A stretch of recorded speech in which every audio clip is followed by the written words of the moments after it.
Let me tell you something before you go. Whenever people come see me live, I try to say something meaningful to people. You know, I'm in the laugh business. That's my gift. That's what God gave me at birth. Your gift is the thing that you do the absolute best with the least amount of effort. I want to tell you something that can help enrich your life. It's a sure sign from God that he ain't through with you because he wakes you up in the morning. When he's done, you won't wake up no more. But as long as you're waking up, that means he has something for you that he hasn't been able to give to you for whatever the reason. I'm going to help you get to that reason a little bit quicker. I want to tell you something that I learned that changed my life. I was reading a book one time that had a quote in there from Albert Einstein. And Albert Einstein said, "Imagination is everything. It's the preview to life's coming attractions." If you think about that, that's a really, really true statement. Because everything you see in this world came from somebody's imagination. Everything. Somebody was talking on the phone one day, on that wall phone, connected to the cord, and tried to walk, and it didn't go no further. And he wanted to just go outside and get something out the car. Somebody said, "You know what? I wish I could take this phone outside." Everybody in here got a cell phone. It was in somebody's imagination. Somebody imagined that. Somebody imagined everything. Somebody got tired of walking. Somebody got tired of driving cars. Somebody said, "We're gonna fly." You're not finna fly. Everybody in here have been on a plane.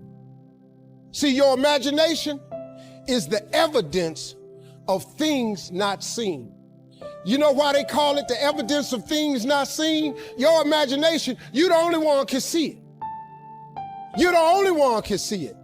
See, so all this stuff you've been imagining was not some hocus pocus. When you imagine stuff, it's actually God showing you a preview of a coming attraction he has for you. That's what your imagination is. Why do you keep imagining yourself with a second home? Because God wants you to have a second home. Why do you keep imagining yourself in a supervisory capacity on another job? Because God really wants you to have that. Why you keep dreaming of opening a business one day? That's because that's what God really got for you. And he put it in your imagination. The problem with your imagination, though, is you tell it to the wrong people. If you want to kill a big dream, tell it to a small-minded person. You can't, oh man. Think about this in your life. How many times have you had this really incredible idea and you took it to your family and your friends? You shared it with them and they shot it down. You know why they shot it down? Because they couldn't see it. Because God didn't put it in their imagination. He put it in yours. It was your evidence of things not seen. See, all this stuff you've been imagining, you ought to start working on it. Because that's what God really got for you. Your real life is in your imagination. I'm here to tell you that. You think I'm here by accident? I'm here because he put this in my imagination when I was 10. When I was 10, he showed me I was going to be on TV. That's all I ever wanted. The assignment when I was in the 6th grade was everybody write their name on a piece of paper and write what you want to be. You know what I wrote on my paper? I want to be on TV. Now, the problem I had, though, was I used to suffer with a serious stuttering problem. I couldn't talk outside my house. I stuttered for years. I flunked out of school. I'm on my 3rd marriage. I lost everything I ever owned twice. I've been homeless and lived in a car for 3 years. But at 10, though, I wrote on a piece of paper, I want to be on TV. So the teacher went around the room and read everybody's paper. Had you stand up when she called your name, and the only assignment was your name and what you want to be.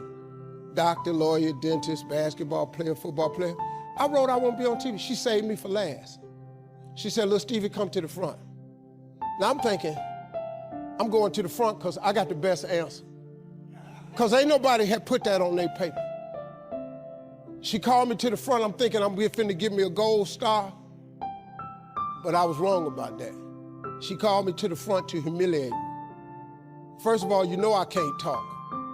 I suffered with stuttering stammer so bad, man. I couldn't talk at all. And that lady lit in on me.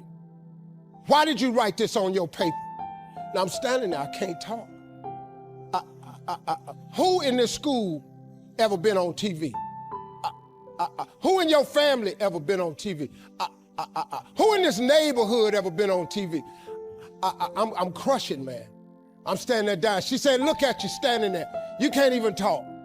How they gonna put somebody like you on TV? So every Christmas, I send her a flat screen TV.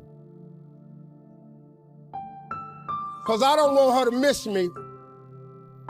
I do not want her to miss not an episode of me. Because I wanted her to see what God had done for me. The fact that you couldn't see it, it wasn't for you to see. He put it in my imagination. But after 3 years of homelessness, losing everything I ever owned twice, suffering through flunking out of school, go home and cut your TV on. That little boy with the stuttering problem, he all over that TV. You can't cut your TV on. You can't cut your TV on not now day of the week, and you don't see that little boy.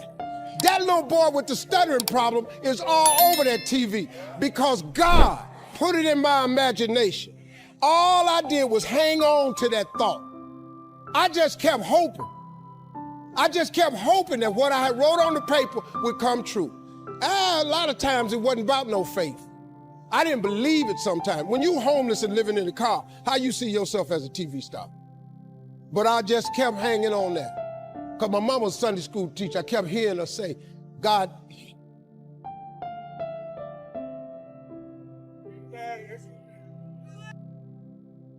didn't bring you this far to leave you. God didn't bring you this far to leave you. Why do you think he keeps waking you up? Because he got more for you. He got way more for you. He got plans for you. But he needs your faith. He just needs you to call on him. He needs you to dust off your imagination and just go for it. You got to try. Quit waking up thinking you ain't got no say-so in your life. You have a choice in this matter. You can't stop what happened to you, but you can doggone sure do something about what happened to you. Life is 10% what happened to you, is 90% what you do about it. Somebody in your family gonna die. Somebody in here gonna get fired. Somebody here gonna get an eviction notice. Somebody gonna get laid off. Somebody company gonna close. That's life. Somebody you love gonna break up with you. That's life. But what you gonna do about it though? Since it's gonna happen anyway.